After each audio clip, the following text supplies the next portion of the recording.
Maithili express की शानदार प्रस्तुति। खुशी रिकॉर्डिंग स्टूडियो बलुआहा।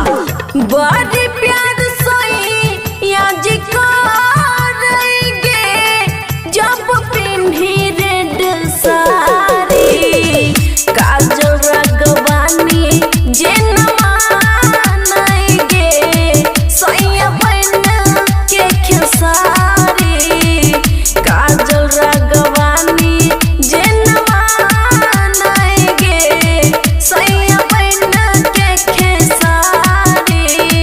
बड़ी प्यार सोई या जी करेंगे जब पिन्ही रेड साड़ी काजल रागवानी जे नमानेंगे सोया बन के खेसारी।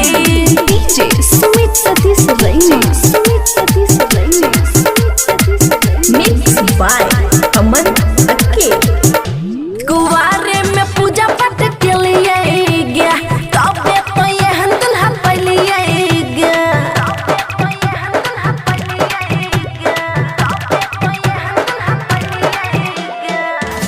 कुवारे में पूजा पाठ के लिए गया तबे तो ये हंदल हाथ पलिए गया। एके टांग पर खड़ा सखी रहेंगे सैया हमर अगारी काजल रागवानी जे नमानेंगे सैया बन के खेसारी काजल रागवानी जे नमानेंगे सैया बन के खेसारी। डीजे सुमित सतीश रैना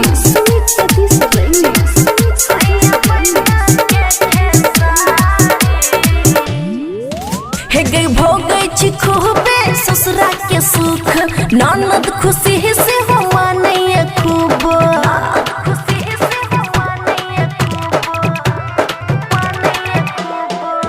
हे गई भोगै छी खूबे ससुरा के सुख ननद खुशी से हो मानैया खूब।